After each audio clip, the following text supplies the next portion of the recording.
Hey guys, it's Dawn Gallup, Number 9 Farms, and today we are going to be talking about some of my plants. And what I was going to tell you, I wanted to give you a little update because I know what's going to happen. I have to leave, and I'm not too confident, but we're going to go with that and let's see what happens. So I've explained everything, so let's hope that they do good. Alright, so what I've got over here, I planted a whole nother tray of tomatoes as if what I have here is the mortgage lifters, and what I do is I turn this around, and this is a seed mat over here. So but when you have them like this with the little tops, you just want to pull those little seeds off, because a lot of times when it's starting off, you will get that, so you don't worry about that. Just take it off. They'll straighten right back up by, you know, flipping them around. And we've got the Aunt Ruby's. We've got the black brandywine, which is one of our favorites. The Granny Cantrell, Grandfather Ashcott, the mortgage lifter radiator Charlie, Cherokee purples, and then the Heinz 1350, and Abe Lincoln. So these are some new ones I've tried, but I've done the black brandywine and I've done the Cherokee purple, and they're amazing. So they are very prolific and they have the best tomatoes. So please, if you want to try some new tomatoes, those are great. Okay, so I got another tray here of marigolds that I'm doing for the market. And let's see. Oh, I want to talk about these pink Okinawa's okra. These are really nice. I'm gonna tell you something. At first, when I first planted a few ones, they don't like a whole lot of water, because this one is new to me, and I was having a little bit of trouble with them. And then finally, I backed off on the water and they figured them all out. So let's see. But it's a new seed for Baker Creek this year, and it's pink and it's ornamental, but it is an edible okra, and it's delicious. I'm sure it looks delicious. And I planted some squash right here because customer asked me to, and up here everything is going really well. I've got the cayenne peppers. We've moved them around, so if you see them in a different place than what in the last video, I just wanted to get a little update on them, how everything was doing. And remember, I have the two lights here, the seed mats, which they don't really need the seed mats right now, but what I have is that they would normally be already at the greenhouse. I usually send them to the greenhouse around March 8th, but with me knowing that I had to leave, I was not confident enough to take them to the greenhouse, and then my older boys just forget about it. So they wouldn't do that. I know here I can say, hey, go down and water and take care of them. So, and down here we have also moved some of these around. Everything is doing really well. I have sold about 45 of them already, so they have went to new homes. And I did find that this little cups, these type of cups that I had some, and they dry out a lot faster, which makes sense. They're paper. So if you have any of those, you might want to, you know, keep a little bit more to them. And down here, everything is looking really good. We moved these around yesterday. So, and coming up here, Bruce. Bruce is my videographer today. The water, I do tell you that I'm catching the rainwater, and that's why it's a different color. But also we add pH up and down. I didn't get to tell you that in the last video, but I did tell you. Here's the and so we make sure it's between 5.5 and 6.5. And coming over here now. And I have a fan. I forgot to tell you this in the video too, but you want to, if you don't have a fan on them, you always want to keep moving them around or touching them like this. They love it. That way it helps to harden off the stem a little bit and makes them more sturdy. So just like as if it was the wind outside.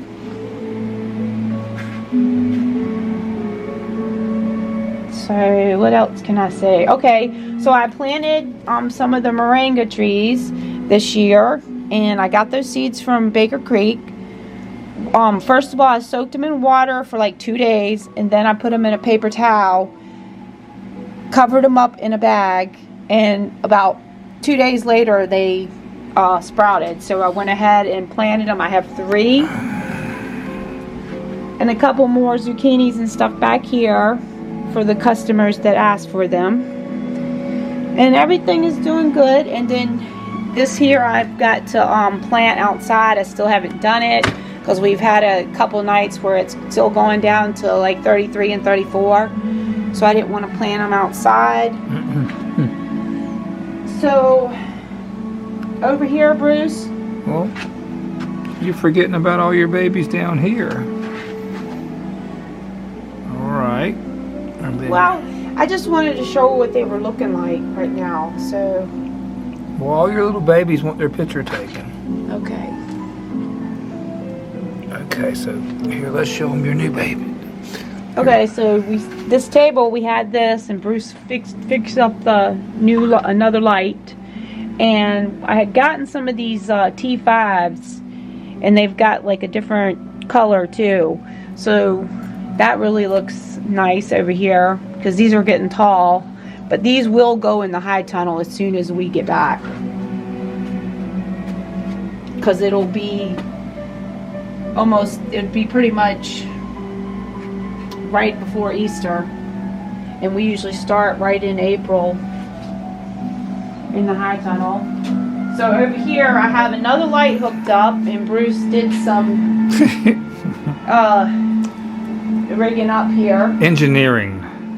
So I just wanted to show you Wow. those. So these are the 2 moringa trees over here.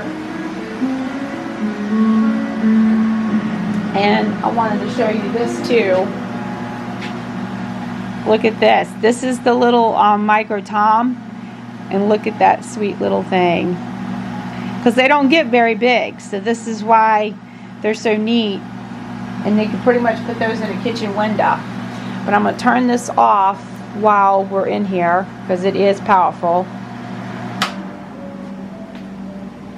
And I want to show them, and of course, oh, silly me. Okay guys, so this is what I wear when I'm in here working because of the lights, and they can mess with your head and they can mess with your eyes, and also that I have gotten dizzy spells before. So I pretty much always wear the glasses, but at times I'm like, I'm just going to water it real quick. And anyways, I don't anymore. Yeah, these lights are very strong. The lights, without the glasses. So over here, everything is doing really good. We moved, these are the ones that were getting a little leggy, based, and their stems weren't filling out as much. So I wanted him to move those around. So we did this last night. And one thing I wanted to show you, so like here, you don't need these leaves right here on the side. So I usually just, because all that is right now is just taking all the any nutrient or water for unnecessary reasons. But usually I just pull them off right before I plant them. Now, aren't these the same age? No, that was the ones we moved over there to the other light that you rigged up with the T5. As the same age as these? Yeah, they were all the same age, but what it is the lights that were down there on the bottom. Here, take one over there and we'll show them the difference. Okay, this is Kellogg's breakfast right here. Okay, so we'll show them the difference in a good light and a Okay. These are all the same age. Okay, okay, this one right here. So like, see the difference? You see? That's the difference in a good light and a bad light. Look. Same age. And you can see the stem. You see the and difference in the height. Even the size of the stem at the bottom. Look at that. Even the flowers on it. No, there's no flowers. Well, the leaves. Yeah. There's no flowers on any of those. And you can see on this light right here, if I turn this light off, you'll see the difference in the color, a different type of light at the same time from the T5s.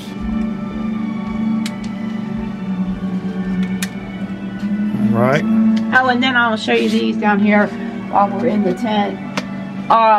These little things I did, these I thought would be really good for little gifts at Mother's Day, but it came from the Dollar Tree. So, which Bruce never lets me go, so that was We're trying to downsize, not increase our size. Alright, so the other thing, I'm going to plant these today because I want to make sure I have some of those. I transplanted some of my African violets into these little pots that I actually got over 25 years ago. And I had African violets many years ago. But anyways, you fill it up with water and it just kind of like seeps in because African violets like to be watered from the bottom. Oh, and then I planted these too, which they haven't come up yet, but you do soak those. That's an ancient grain. And then my other thing I wanted to talk about was, remember last time in the video I couldn't find this one, but what it was, it ended up being right in front of me because I was looking for the wrong color. So, but this is the new one, and this one has a lot more recipes. And I had Baker Creek sells this, and so does, sometimes I've seen it at Tractor Supply. So it's a wonderful catalog book of all the plants, seeds that they sell. It's just, and great stories.